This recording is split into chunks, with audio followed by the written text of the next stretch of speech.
I left my loyal husband of 25 years for a real man, now I'm broke, alone. And watching him take our dream trip with another woman. I've been married to Jonathan for 25 years. 25 years of shared mortgage payments, parent-teacher conferences, anniversary dinners at the same Italian restaurant downtown. 25 years of a man who never forgot to kiss me goodbye in the morning, who mowed the lawn every Saturday, who coached our son Preston's little league team even though he hated baseball. 25 years of feeling like I was disappearing. I'm a landscape architect. I design outdoor spaces that make people feel something, calm, joy, wonder. But somewhere along the way, I stopped feeling anything myself. My days blurred together, wake up at 6:30, coffee with Jonathan while he scrolls through engineering forums on his tablet, drive 40 minutes to the office, come home to reheated leftovers and whatever show Jonathan wanted to watch. We had slept every other Friday. Missionary. Lights off. Same routine as brushing our teeth. I know how this sounds. Trust me, I know. Jonathan wasn't a bad husband. He provided, never yelled, never strayed. When Kendall left for college and Preston got his driver's license, Jonathan seemed content. Happy, even. Like he'd completed his checklist. Career? Check. Kids? Check. Wife? Still there, still functioning, but I wasn't content. I was 48 years old, watching my reflection change in ways I couldn't control, feeling like I'd missed something essential. At the gym, I'd watch younger women laugh with their friends, so comfortable in their bodies, so alive. I'd go home and Jonathan would be on the couch, reading about soil compaction or whatever the hell civil engineers read about. That's when Ryan transferred to our office. He was a project coordinator, 42, recently divorced. Tall, decent looking, had this way of making eye contact that lasted just a second too long. The first time we worked together on a commercial plaza redesign, he leaned over my drafting table and said, "You've got a real gift for this. Most people just see empty space. You see possibility." Such a small thing.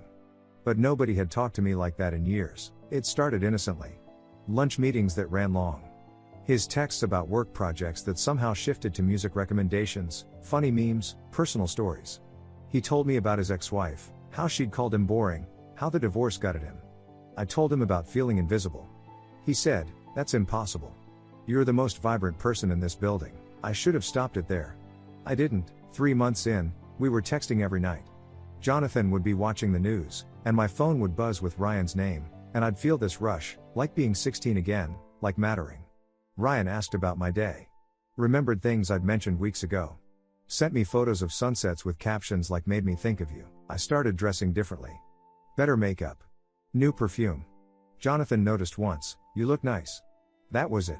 Ryan noticed everything. New earrings? "They're perfect on you. You changed your hair. I like it longer. That color makes your eyes impossible to look away from." I told myself it was harmless. Just attention. Just feeling seen. We hadn't crossed any physical lines. But I was crossing them in my head every single night. Last Thursday, we worked late on a deadline. Everyone else had left.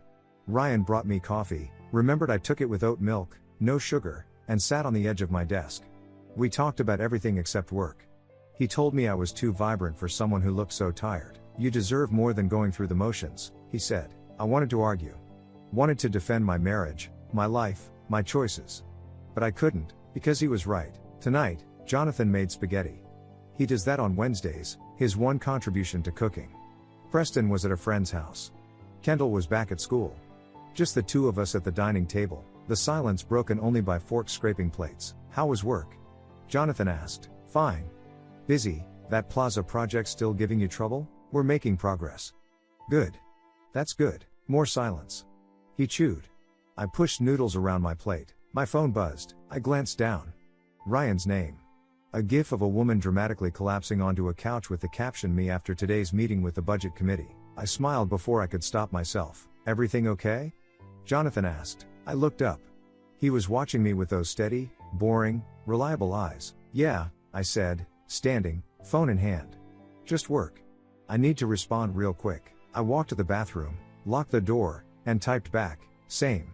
Thought I was going to lose it when they asked for the third revision." Ryan's response was instant. "You handled it like a pro. Also, you looked incredible today. That blouse should be illegal." My heart hammered. I read it 3 times. "Marissa?" Jonathan's voice through the door. "You sure you're all right?" I stared at my reflection. Flushed cheeks. Bright eyes. "Alive. I'm fine," I called back, deleting Ryan's message like I always did. Be right out, but I wasn't fine, and I was done pretending I was. The company happy hour was Ryan's idea. Team building, he called it. Jonathan was working late on some bridge inspection report. Preston had plans. I told myself it was just drinks with coworkers. I wore the blouse Ryan had complimented. The bar was loud, crowded. Our team grabbed a table in the back. Ryan sat next to me, close enough that our knees touched under the table. He bought the first round. Then the second.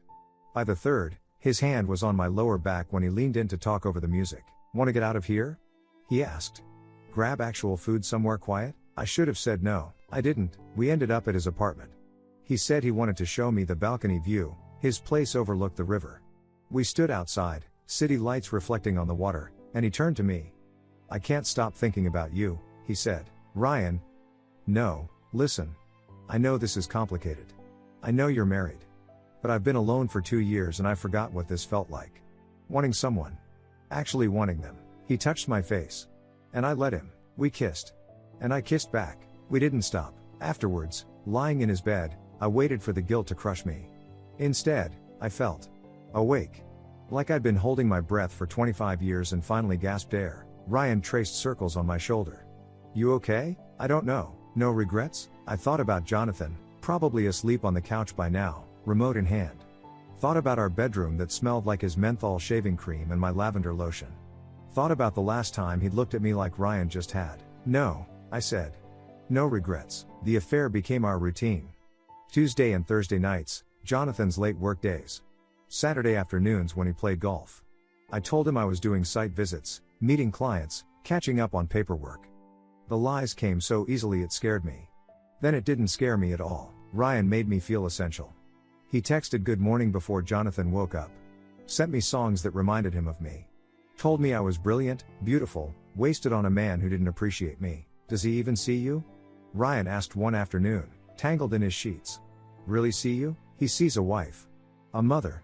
Someone who's just there. You're so much more than that. I started believing him. Started resenting Jonathan for crimes he didn't even know he was committing. He'd come home and talk about work, some drainage system issue, and I'd feel rage bubble up. Do you ever think about anything else? I snapped one night. He looked confused. What? Your job? It's all you talk about. I thought you liked hearing about my day. It's boring, Jonathan. God, do you ever think maybe I want to talk about something interesting? He set down his fork. Where is this coming from? Nowhere. Forget it, but I couldn't forget it. I picked fights about everything. The way he chewed. How he organized the dishwasher. His refusal to try new restaurants. Each argument was ammunition, proof that my marriage was already dead, that I wasn't doing anything wrong. Ryan fed into it. He doesn't deserve you, he'd whisper. You're extraordinary and he treats you like furniture. Then Ryan got the call. There's a position opening up, he said. In Austin. Project management, big pay bump. But Marissa. I don't want to go. Not without you. My stomach dropped. What are you saying? I'm saying I'm falling in love with you. I'm saying leave him. Be with me. Actually be with me. Ryan. I know it's huge. But your marriage is over. You know it is. You're just going through the motions for kids who are practically grown. When's the last time Jonathan made you feel anything? I couldn't answer. Leave him, Ryan said. Come with me. Let's actually live. I asked Jonathan for a divorce on a Tuesday night. Kendall was home from college for the weekend, upstairs in her room. Preston was at basketball practice. Jonathan was loading the dishwasher. I stood in the doorway, heart slamming. We need to talk. He turned, dish in hand. Okay, I want a divorce. The dish slipped. Didn't break, just clattered in the sink. He stared at me. What? I'm not happy. I haven't been happy. I think we should separate. Marissa, what? Where is this coming from? Is it something I did? We can fix this. Therapy, whatever you need. It's not fixable. Why not? Talk to me. Please, because there's someone else. The color drained from his face. He gripped the counter. Who? It doesn't matter. It matters to me. Who? Ryan. From work. How long? Does it matter? How long? His voice cracked. Jonathan never raised his voice. 3 months. He made a sound like I'd punched him. Slid down to sit on the kitchen floor, head in his hands. Upstairs, a door opened. Footsteps on the stairs. Kendall appeared in the doorway. Looked at her father on the floor. Looked at me. Mom? What did you do? Kendall? What did you do? Jonathan didn't look up. Just sat there, broken. Preston came home to chaos. Kendall screaming at me. Jonathan locked in our bedroom. By morning, both kids weren't speaking to me. 2 weeks later, moving day arrived. I packed boxes while Jonathan sat in the garage, silent. Most of the furniture stayed. It was his house, really. Our house.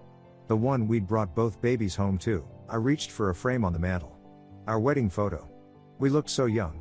So sure. Leave it. I turned. Jonathan stood in the doorway. His eyes were hollow. That woman doesn't exist anymore, he said quietly. I set the frame down. He walked away, and I walked out of the life I'd spent 25 years building. Ryan's apartment became mine. Our apartment, he corrected. 2 bedrooms, 10th floor, floor-to-ceiling windows overlooking the river. It felt like stepping into a different life. At first, it was everything I'd imagined. We'd stay up until 2 a.m. talking, drinking wine on the balcony, making love like teenagers. No schedule, no routine, no Jonathan falling asleep to the Weather Channel. Ryan cooked elaborate dinners, or we'd order takeout and eat it straight from the containers. We were spontaneous. Alive, see? Ryan said one night, pulling me onto his lap. This is what life is supposed to feel like. I believed him, but small things started appearing. Wrong things. The wine bottles multiplied faster than I remembered. Ryan always had a glass in his hand, with dinner, after work, during work when he was home. I'm celebrating us, he'd say, refilling his third pour before noon on a Saturday. Then there was the money. His apartment was nice. Too nice for a project coordinator's salary, I'd later realize. The leather couch, the massive TV, the artwork on the walls, it was all bought on credit cards he'd stopped paying. 2 months in, he asked to borrow $3,000. My car needs a new transmission, he said casually, like he was asking to borrow a pen. I'll pay you back next month when my bonus hits. I transferred the money that afternoon. The bonus never came. My phone became a graveyard of failed connections. Kendall blocked my number after I tried calling for the 5th time. Preston responded to my texts with okay or busy or nothing at all. I sent Kendall a long email, apologizing, explaining, begging, and got back a single line, you chose him. Live with it. Jonathan's lawyer contacted mine. The divorce was moving forward. I expected a fight over assets, custody, something. Instead, Jonathan agreed to everything with eerie calm. Split the retirement accounts evenly. Keep the house, I didn't want it anyway. The kids could decide where they wanted to be. Your husband is being very cooperative, my lawyer said. I knew what it meant. He just wanted me gone. The legal fees piled up. $1,200 for filing. $800 for document prep. Ryan's rent was due, he'd been between paychecks so I covered it. Then his car insurance. Then groceries because his checking account was temporarily frozen. My savings account shrank by 5 figures in 3 months. Ryan noticed I was stressed. His solution was more wine, less talking about it. You worry too much, he'd say, already slurring by 7 p.m. Money's just money. We have each other. But when he drank, his compliments curdled into criticism. You're not as fun as you used to be, he said one night, stumbling to the fridge for another beer. I'm tired, Ryan. Work was brutal. You're always tired. Maybe that's why Jonathan checked out. Maybe the problem was you. I stared at him. What did you just say? Nothing. Forget it. I'm just drunk. He was drunk a lot. I tried reaching Kendall one more time. Showed up at the coffee shop near her campus, texted that I'd be there, praying she'd come. She did. Walked in 20 minutes late, arms crossed. You have 10 minutes, she said, not sitting. Kendall, please. I know I hurt you. I know what I did was wrong. Wrong? You destroyed Dad. You destroyed our family. For that? She gestured vaguely, like Ryan was a stain. I thought I was unhappy. You were bored. There's a difference. Dad loved you. He would have done anything. And you threw him away for some divorced alcoholic who's using you as a piggy bank. My face burned. You don't understand. I understand you're selfish. I understand you thought the grass was greener and now you're too proud to admit you were wrong. I understand I'm supposed to forgive you because you're my mom, but I don't. I really don't. She turned to leave. Kendall, wait. Enjoy your new life, Mom. She walked out. I sat there for an hour, coffee going cold, watching college kids laugh with their friends. The bills kept coming. Divorce attorney. Ryan's credit card. Just this once, babe, I'll pay you back. New tires for his car. Half the security deposit on the apartment because his credit was complicated. I started using my own credit cards. Just for essentials, I told myself. Just until things stabilized. Ryan's job search consisted of scrolling LinkedIn while drinking beer on the couch. Anything promising? I'd ask. Market's tough right now. I'm not desperate, you know. I can afford to be selective. He wasn't being selective. He was being lazy. I came home early on a Thursday, migraine, couldn't stare at design software anymore. Walked into the apartment expecting it to be empty. Ryan was on the couch. 3 empty bottles on the coffee table. Another in his hand. Still in pajama pants. It was 2 p.m. "Hey, babe," he said, words slurring together. "You're home early." I stared at the bottles. "Ryan. Are you serious right now?" "What?" "I'm relaxing. It's my day off." "You've had a lot of days off lately." His face darkened. "What's that supposed to mean? Have you applied to anything this week?" "I got fired, Marissa. Last Monday. They said I was unreliable." BS corporate politics. My stomach dropped. "You've been fired for a week and you didn't tell me?" He shrugged, taking another drink. "Didn't want to stress you out. Besides, it's fine. You make good money." I stood there, boxes from my old life still unpacked in the corner, divorce bleeding me dry, kids who hated me, staring at the man I'd destroyed everything for. He raised his bottle in a mock toast. "We're a team, right babe?" Ryan didn't pay rent for 3 months. I found out when the eviction notice appeared on our door. Our door. The apartment I'd been splitting costs on, except I'd been paying all of it. "Why didn't you tell me?" I confronted him, notice shaking in my hand. He was nursing a hangover on the couch. "Didn't even look up. I figured you had it covered." "That's not the point." "What do you want me to say, Marissa?" "I don't have the money." "You do." "Problem solved. That's $9,000, Ryan." "So? You got the house in the divorce, didn't you?" "Jonathan got the house. I walked away with half a retirement account that's paying for this." I gestured around. "And your car, and your insurance, and your groceries. Jesus Christ, here we go. Keep track if it makes you feel better. I'll pay you back when I'm working again." He didn't look for work. He looked for the bottom of bottles. My savings were gone. Completely. 23 years of careful deposits, emergency funds, vacation money, evaporated. I was using credit cards for everything. Groceries. Gas. My own car payment. I picked up a second project at work, weekends, rush job, paid extra. Ryan complained I was never home. "Maybe if you got a job, I wouldn't have to work weekends," I snapped. He got off the couch. Walked toward me slowly. Something in his eyes made me step back. "Maybe if you weren't such a nag, I'd want to be around you." "Ryan." He grabbed my wrist. Twisted it. Not hard enough to break anything, but hard enough that I gasped. "I'm under a lot of pressure," he said quietly.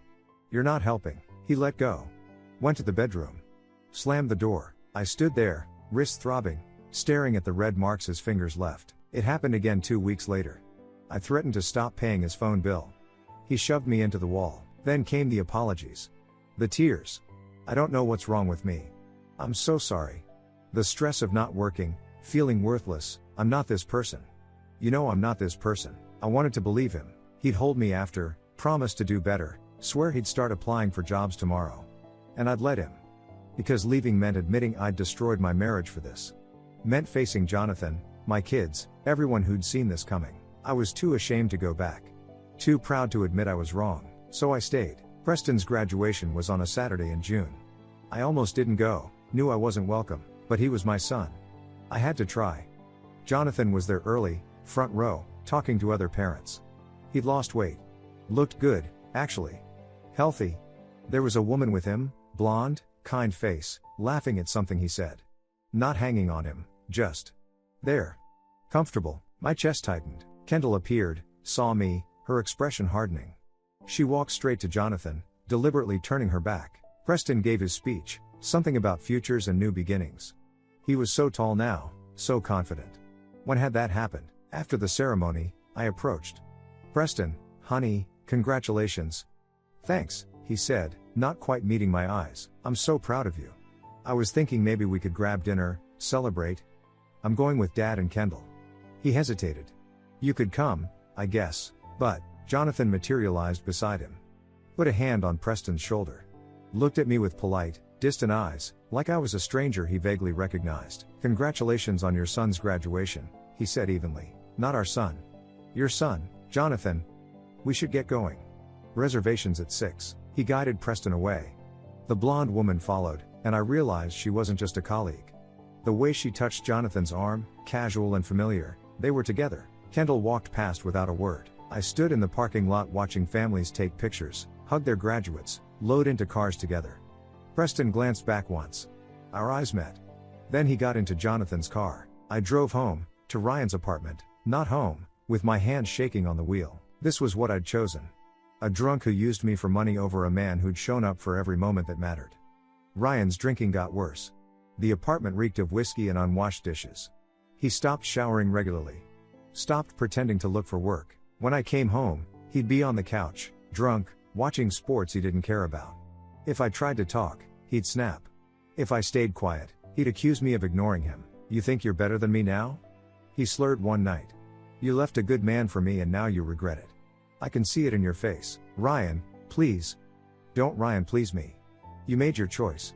You don't get to be disappointed now. He was right. I had made my choice. I started sleeping on the couch. Kept the bedroom door locked when he was drunk, which was most nights. It was 3 a.m. when I woke to someone standing over me. Ryan. Swaying. Reeking of alcohol. I need money, he said. My heart hammered. What? Money?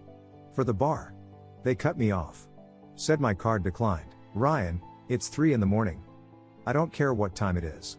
Give me your card. No. His expression changed. Something cold and mean. Give me the card, Marissa. I was suddenly very aware that I was lying down, vulnerable, and he was standing over me, drunk and desperate and angry. This was the man I'd left Jonathan for. This stranger. Please leave me alone, I whispered. He stared at me for a long moment. Then laughed, bitter, sharp. Look at you. So scared. This is what you wanted, right? Excitement? Passion? He leaned closer, and I smelled the whiskey on his breath.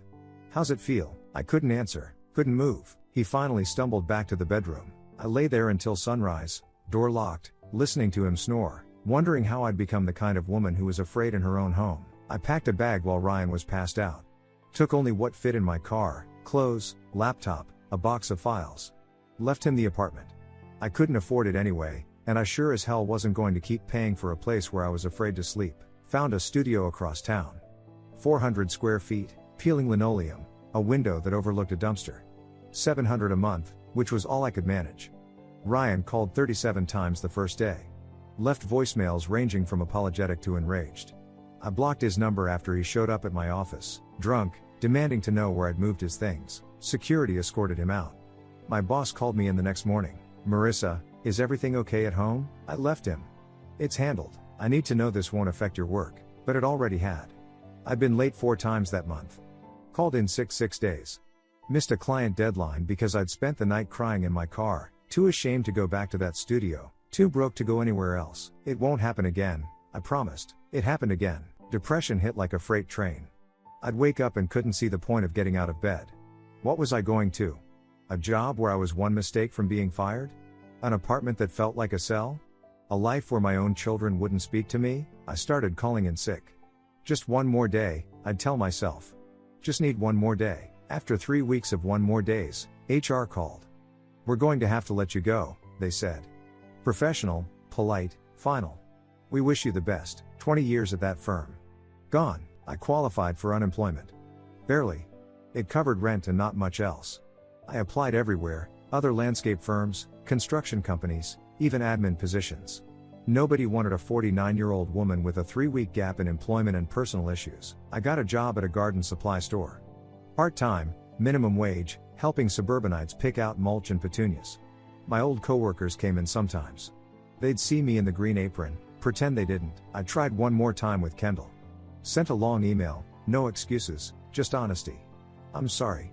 I made a terrible mistake. I destroyed something good because I was selfish and broken. I don't expect forgiveness, but I need you to know, I'm so sorry. She responded 3 days later. You made a choice. Live with it, that was it. 5 words. After everything, Preston texted occasionally. Brief, cold updates, got into state. Moved in with dad full time. Doing fine, I heard through his texts, never directly, always just mentions, that Jonathan got promoted. Bought a new house, bigger, better. The kids were there every weekend, every holiday. They posted photos, hiking trips, game nights, dinners where everyone smiled. I wasn't in any of them. I started therapy because the alternative was darker than I wanted to admit. Twice a month, when I could afford it. My therapist was patient, didn't judge, asked hard questions. Why do you think you cheated? I was bored. Why were you bored? Because Jonathan was boring. Was he? Or were you bored with yourself? I didn't have an answer. Not one I wanted to say out loud. We worked through it slowly. The truth came in pieces. I was terrified of aging. Terrified of becoming invisible. Terrified that if Jonathan didn't desire me, maybe I wasn't desirable. Ryan didn't love me, he needed me. There's a difference. I'd mistaken being wanted for being loved. I didn't water the garden I had, I told her one session. I jumped the fence for weeds painted green. She nodded. And now I'm standing in the weeds. Preston mentioned it casually in a text. Kendall's pregnant. Due in February. I stared at the words. Read them 10 times. I was going to be a grandmother. I called. Kendall didn't answer. I texted. Preston told me your news. Congratulations. I'm so happy for you. No response. Days later, I saw the baby shower invitation on Facebook. Tagged guests, registry link, date and time. My name wasn't on it. I scrolled through the photos after. Kendall, glowing, surrounded by friends and family. Jonathan laughing, holding up a onesie. Preston assembling a crib. The blonde woman, Jonathan's girlfriend, I'd learned her name was Beverly, helping Kendall open presents. I wasn't there. Wasn't invited.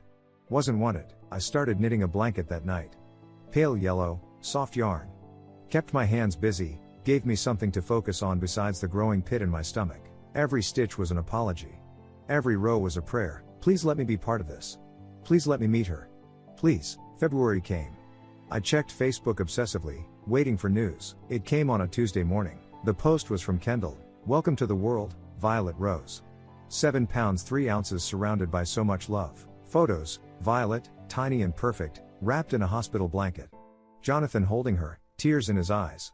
Preston kissing her forehead. Beverly in the background, smiling. The caption didn't mention me. The photos didn't include me. I hadn't even known Kendall was in labor. I sat on my couch in my tiny studio, staring at the picture of my granddaughter, a baby I'd never met, might never meet, and realized, this was the price. Not Ryan's abuse. Not the money. Not the job. This, being erased from the moments that mattered. I'd traded 25 years of showing up for the brief thrill of feeling wanted, and now I had nothing. I zoomed in on Violet's face. She had Kendall's nose. Jonathan's eyes. I would have given anything to hold her, but I'd already given everything away. 2 years later, I'm 51 years old, living in a 1-bedroom apartment I can barely afford, working as an administrative assistant at a dental office. I answer phones, file insurance claims, smile at patients who don't see me. It's not the life I imagined at this age. But it's the life I built. The blanket for Violet took 8 months to finish. Every night after work, I'd sit on my second-hand couch and knit. Pale yellow, soft as I could make it.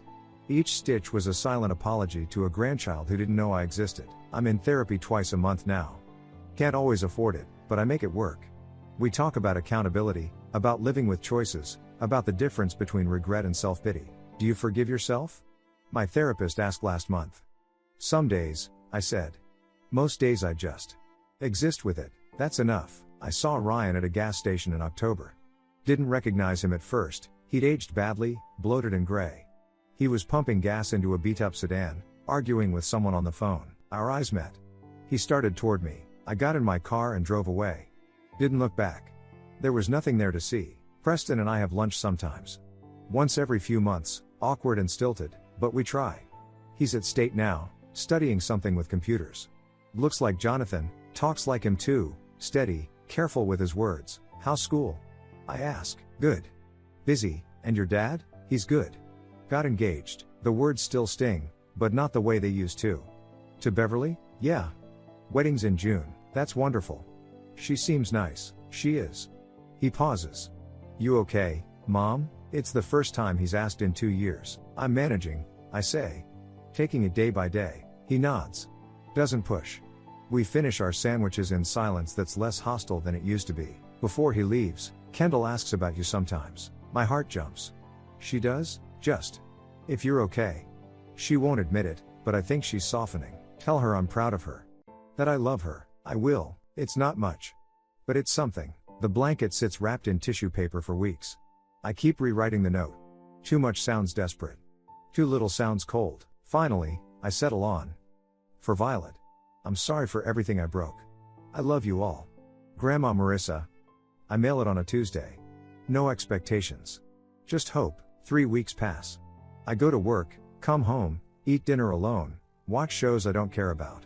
On Saturdays, I volunteer at a women's shelter downtown, helping intake paperwork. Some of these women are running from men like Ryan. I listen to their stories and see myself, see the red flags I ignored, the lies I told myself. You got out, one woman tells me. That's what matters. Took me too long, but you did it. I'm helping people see what I couldn't. It doesn't erase what I did, but it's something. The text comes on a Thursday evening. Kendall's name on my screen. My hands shake opening it. We got the blanket. It's beautiful. Violet's been wrapped in it every night. I read it 5 times. Cry so hard I can't breathe. Then another message. Maybe we could FaceTime sometime. Just for a few minutes. She should know who made it. I stare at the words until they blur. This isn't forgiveness. It isn't reconciliation. It's not an invitation back into the life I destroyed. It's a crack in the door. Small. Fragile. Conditional. I type back with shaking fingers. I'd like that. Thank you. 3 dots appear.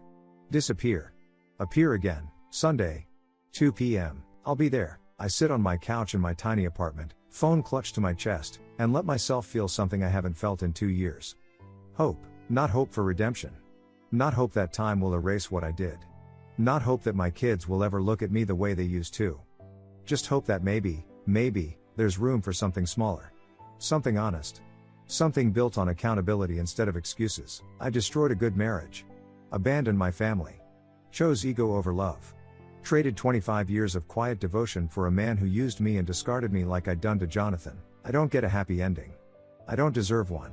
But Sunday at 2 p.m., I'll see my granddaughter's face for the first time. And I'll keep showing up. Keep trying. Keep living with what I've done. Because that's all I can do now. It's not enough. But maybe, someday, it'll be something. Thank you so much for watching until the end. If you really like our videos, please don't forget to like, share, and subscribe. Have a great day.